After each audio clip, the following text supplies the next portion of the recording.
know that they were putting down a lot of shots, and one has to wonder if they were trying to pick up as many eliminations as they can so they can get the 25 builds each elimination that they get from the Siphon, and then at that point they can send Jordan down there and then start to just turbo build and hold the wall so that Jordan could just be uncontested and not have to deal with any of that pressure. And also, another thing too is that any VIP could just get in there and challenge it or just stop them from earning points, but no one was able to do that in time. They pick up game one. And what a start to today's action.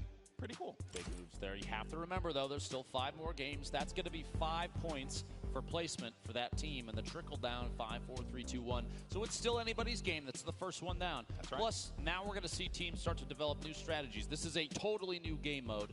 None of them have seen it before this. So everything is kind of off the top of their heads. I saw Lachlan actually turn to his team and start to like strategize. Like you know, there's a lot of people out here, and I know there's like this common misconception that, you know, some of the Fortnite personalities and stuff, especially the ones that just create content on YouTube or Twitch or wherever, you know, maybe they're not as competitive. But here's the thing: once you get on that stage, once you get in the action, you get competitive.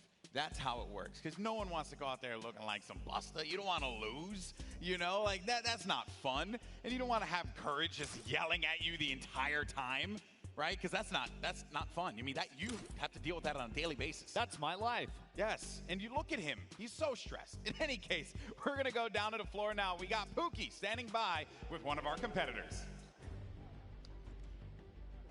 Thank you so much, guys. I am here with our first game winners. Guys, congratulations!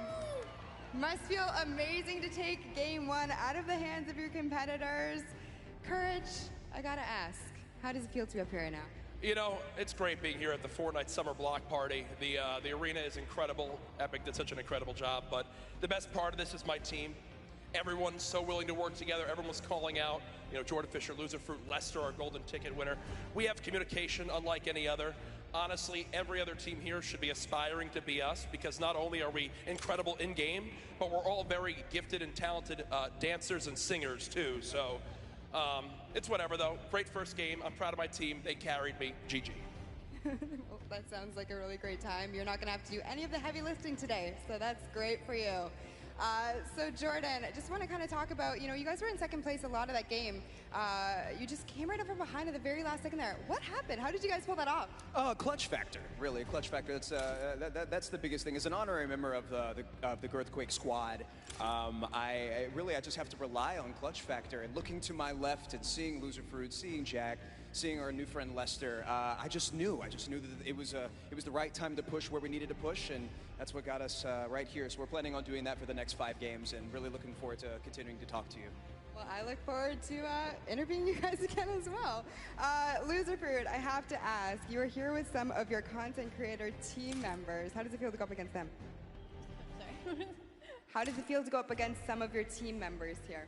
Oh, yeah, no, it's good. I like seeing that Fish fam actually lost when they were winning the whole time. Imagine choking from being so far ahead. That must suck, Elliot. What? Yeah, that's all I have to say. Perfect. Thank you so much. And Lester, congratulations for being here. How does it feel? Oh, it feels awesome. I feel honored and blessed to have such a great team. Like Courage said, the communication is awesome. So we're going to keep winning and going to the finals, baby. I love the positivity on this team. Thank you guys so much. Good luck in your next games. Back to you guys on the desk. Thank you so much, Pooks. And actually, fun fact about Lester, you know, he's a dad. So everyone, happy Father's Day to Lester, right? And also to you as well. You know, so there you go. I both have my own child, and I'm known as the Fortnite dad. So you are, yes, that is very true. You are the father of all these people here. You'll love to see the interaction between the team there too. A couple little shots from Loser Fruit at her mates there. Yeah. Meanwhile, you know what they say: it takes the power of 3 to carry courage. JD. So there's a strong trio there at his side. Yeah, and I would be remiss if I didn't mention the fact that this Aussie, you know, just banter, right? Oh yeah, there's a lot of you know, a lot of friction there, right? I'm a little concerned about that flight when they have to. That's a long flight, guys. I don't know, man. I can tell you from my experience going down there not too long ago. Oh, yeah. It's nothing but friendship between them. I promise you that. I And that's know. one of the things about the Fortnite community I think that I love. That every single person in here is here just to have a good time.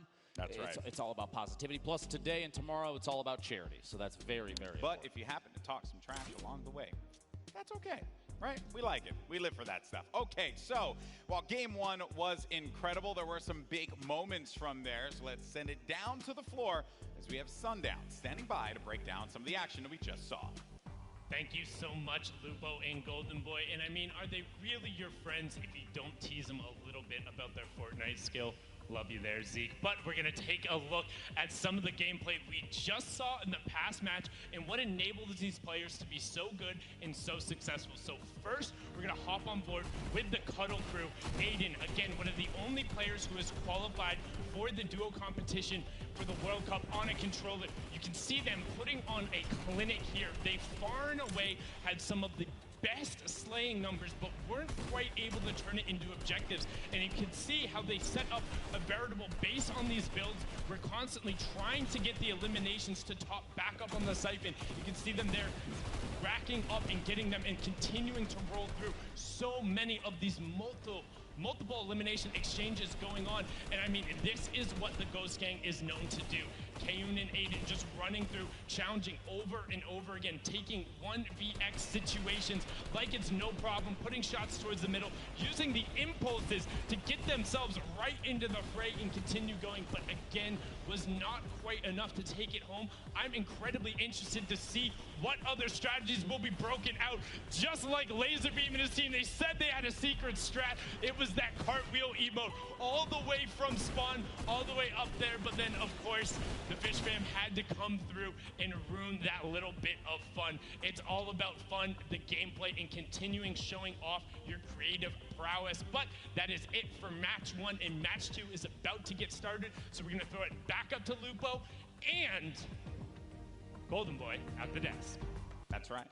Everyone forgets about me. It's okay. I would never forget about you, GB. I'm excited to be here with you.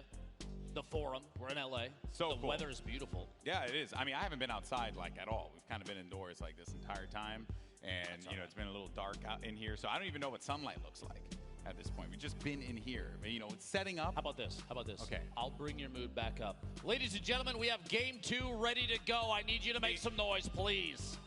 Oh, you can be louder than that. Come on. Okay, so that was more like a Golden Boy reaction. It So was a that's little okay. bit. Yeah, it was a little bit. It was a, no. If that was a Golden Boy reaction, I hate to say it when I say it, and then everyone's just like, yeah, whatever. You know. But the good news is, folks, Lupo is right. The next game is going to be starting in just a little bit. Game two. I hope everyone's enjoying the creative showdown. The countdown is on your screen, and now it's time to jump right back into the action. Game two underway. Let's see if Courage JD and his crew, Jordan Fisher, come out on top. The Llama Record Company. Is this going to be a back-to-back victory, or will we see someone else take that top prize and the 5 points that come with it? You can see all your VIPs on screen once again. And also, another note for our friends that have two players, they're actually swapping out each game. So Phantoms and Lost Kings will be swapping players out each game. Exactly. Here we go. The Sunshine Soldiers holding it out up top. Lost Kings, Madison, Pokimane, and their golden ticket winner at the top. Keep in mind, on the top middle of your screen, the timer. 14 minutes to go. It's a 15-minute match total. On your screen, Pokey. Hold it down, impulse nades in hand. Gotta look out. Chicken's coming up from behind. The Chicken Champions did not do too well last round. We're going to see here if in game two they can change the tide. Chandler Riggs gets cut down. Doesn't look like it's going to be the case, Lupo. They push feel right like I in. cursed them. They push right forward to the Sunshine Soldiers, but Pokimane with a quick build, preventing them from being able to get any further on that ramp. And remember the geometry of how this map is built. You can really block players from being able to get through. And that is going to be especially impactful for the players that do not have that Infinity Blade, because you got to use your ammo to get through there. You can also see the score breakdown there. So Llama Record Company was able to come away with 5 points because they won game one. And at the end of it, we're going to tally all those points to find out who is the Creative Showdown champion. It's going to add up to, it's all for charity. Keep that in mind. So first or eighth, it doesn't matter. It's all for a good cause at the end of the day. Sharshock here. Players moving their way up top, trying to look for an opportunity to move up. Little jump around here on the ramp, and a player dropping right down behind. Oh, man. That was rough. You hate to see that one, folks. A turnaround right away from one of the players from Little Whip Warriors is going to make the Brazilian pay, and that is actually also another note there too. I wonder how Raven's Revenge are going to work with Zach Hardy. You know, I'm hoping that they're able to communicate, but also when you're in game, it works. You kind of just know what the other players are going to do, right? That's the name of it. I don't know if you saw that quick little snipe there. Madison all the way up top, fighting a push. The Chicken Champions making their way up. Back-to-back eliminations. We're going to jump on board with the golden ticket winner from the Chicken Champions. They also have Chandler Riggs, One Shot Girl, and Nick A30. Oh, last second getting cut down there. Yeah, the lead right now. The lead right now, Sunshine Soldiers at 162 points, but the Llama Record Company, they're starting to make their way back up. Jordan Fisher and the team are even, look at this, you have window edits for peak shots through there. Player knocked that wall out. Courage building up on the outside, trying to establish a little base here. They have very limited resources, Golden Boy, which means they have to be very particular about how they use them. But if they're picking up eliminations, that's an additional 25 material straight into the inventory, so you do have a chance to continue to build and maybe reinforce what you've already put up. But here we go. Sunshine wings from the side. Sunshine Soldiers once again are going to push in there, and the Chicken Champions right behind. The Gate 30 is going to get caught, but manages to stay up. You're going to have Chandler Riggs pushing on forward. He manages to cut down one to size. Jordan Fisher going to be in a 1v2, but we'll have the support from Courage. Courage going in for the help, takes out One Shot Girl, and it's going to come down the Courage, but it's Chandler Riggs who gets hype, picks up the elim, and the Chicken Champions are looking to climb the leaderboard.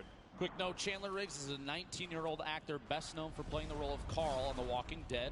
If you've lived under a rock, then you probably didn't know that, but I think somebody like this, everybody knows. Man. Also competed last year. He did indeed. Our Fortnite Pro-Am, got third place with Kitty Plays, and as she had mentioned, hopefully looking to see him in the top prize this time around and taking first place. Who knows though? It is truly anyone's ball game, and Raven's Revenge have now managed to climb all the way up. And earlier on, it was all Sunshine Soldiers. Even the Llama Record Company had some shining moments, but Raven's Revenge seemingly coming out from the shadows. Raphael sitting on only one elimination. That little quip there, very, very well done, Golden Boy. Thank you. We've been doing this for like 30 years.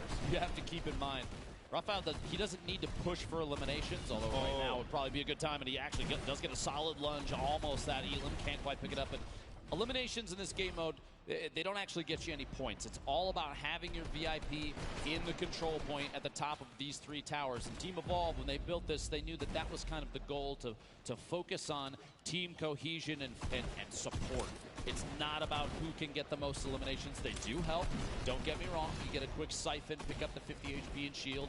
Get the 25 materials straight into your inventory. It's all wood too, so you can reinforce everything you've built, but it's more about sticking by your VIP. We have Lachlan Cypher and their golden ticket player. Phantoms, their VIP, the sword wielder, but you've got multiple layers. Look at this structure Little Whip Warriors have built up. It's more than one layer, which means they've been picking up eliminations and using those materials to reinforce and build up. It's fantastic. You have to be smart about where you're going to place those builds. Protect your VIP, but most importantly, give you an angle so that you can continue to benefit from the siphon on the HP as well as the siphon from the builds. If you're able to do that, you might see yourself continue to climb on up through that scoreboard, maybe be in first place at the end.